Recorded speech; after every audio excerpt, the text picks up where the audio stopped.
السلام علیکم ورحمۃ اللہ وبرکاتہ۔ آج جو میرا ٹاپک ہے، جس ٹاپک پہ آج میں بات کروں گی، وہ ہے belief in the divinely revealed books, اور ان کا کنٹینٹ کیا ہوتا ہے، ان کا پرپس کیا ہے، آج ہم یہ ڈسکس کریں گے۔ ہم ایز اے مسلم ہمارا یہ فرملی بلیو ہے کہ اللہ تعالیٰ نے ڈفرینٹ پروفٹس کو as a source of guidance to humanity books دیں،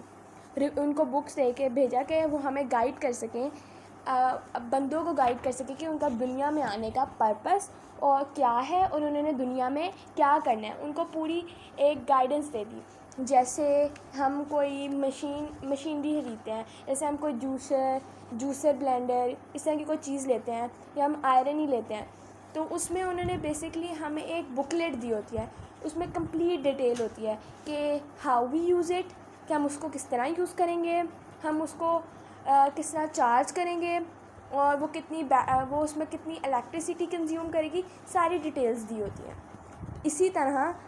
اللہ تعالیٰ نے انسان کو بھی دنیا میں بھیجا ہے، اور پروفٹ صلی اللہ علیہ وسلم کو بکس دے کے بھیجا تاکہ وہ ہمیں بتا سکیں، پروفٹس کو بک دے کے بھیجا تاکہ وہ ہمیں بتا سکیں کہ ہم نے دنیا میں زندگی کیسے گزارنی ہے۔ اس کے بعد ان بکس کے ریویلڈ ہونے کا جو سب سے مین ریزنس تھی، وہ یہ تھا کہ پیپل کو، جو ہم لوگ ہیں، ان کو، مسلمانوں کو لرن کرا سکیں کہ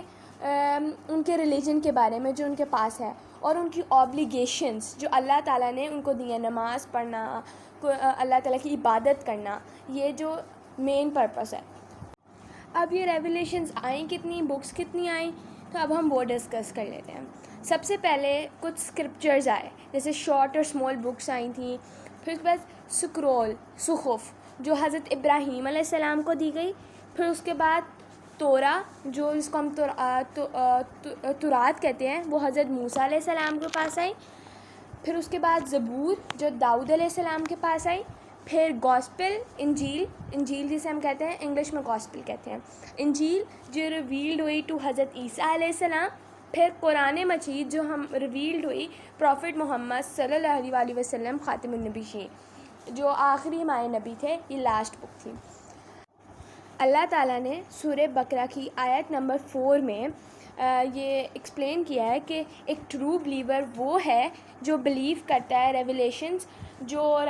آئی پروفٹ محمد صلی اللہ علیہ وسلم کے پاس، یعنی قرآن مجید پہ بلیو کرتا ہے، اور ان پہ بلیو کرتا ہے which has been sent before, اس سے پہلے جو آئیں ان پہ بھی جو بلیو کرتا ہے، وہ ایک ٹرو بلیور کی ڈیفینیشن ہے، یہ ٹرو بلیور کی ایک ڈیفینیشن ہے۔ اور یہ جتنی بکس آئیں، جتنی ابھی میں نے آپ کو نام بتایا سب بکس کے، یہ ان کا جو most important and central message تھا ان سب بکس کا، وہ یہ تھا ٹو ورشپ اللہ، جو صرف اللہ کی صرف عبادت کرنا، اس کے ساتھ کسی پارٹنر کو ایسوسیٹ نہ کرنا۔ ایک جو امپورٹنٹ اور سگنیفیکنٹ پوائنٹ ہے جو ہم ڈفرینشیٹ کر سکتے ہیں قرآن اور پرانی جو بکس تھیں، وہ یہ ہے کہ جو اولڈر ریویلیشنز تھیں، وہ صرف اسی پرٹیکولر ٹائم پیریڈ اور اسی جہاں پہ پروفٹ کو بھیجا جاتا تھا، اسی کمیونٹی کے لیے وہ بکس ہوتی تھیں۔ جیسے تورات آئی، زبور آئی، گاسپل آئی، یہ ساری انہی کمیونٹی کے لیے ہوتا تھا، جبکہ قرآن جو ہے وہ پوری امت کے لیے، اور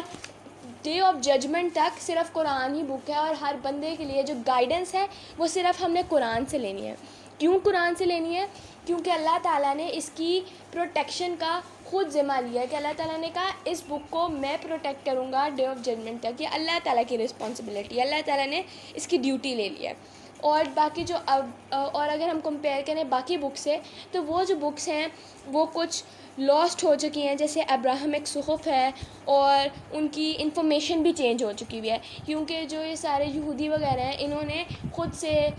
ڈفرینٹ ان کے جو کنٹینٹ تھا اس کو چینج کر لیا ہے۔ اور ساتھ میں اللہ تعالیٰ نے اس کو پروٹیکٹ اس لیے کیا ہے تاکہ یہ اللہ تعالیٰ نے اس میں میسیج بھیجا ہے ٹو مین کائنڈ، اور اس میں ساری ڈیٹیلز بتائی ہیں، یہاں تک کہ قرآن میں وہ چیزیں بتائی گئی ہیں جو ابھی تک ڈسکور بھی نہیں ہوئی ہوئی، اور جو اب ڈسکور ہو رہی ہیں۔ تو آئی ہوپ کہ آج کا لیکچر آپ کو سمجھ آیا ہوگا، اور اگر آپ کا کوئی بھی کویشچن ہو تو کمنٹ باکس میں ضرور پوچھیے گا۔ جزاکم اللہ خیرا کثیرا۔ السلام علیکم ورحمۃ اللہ وبرکاتہ۔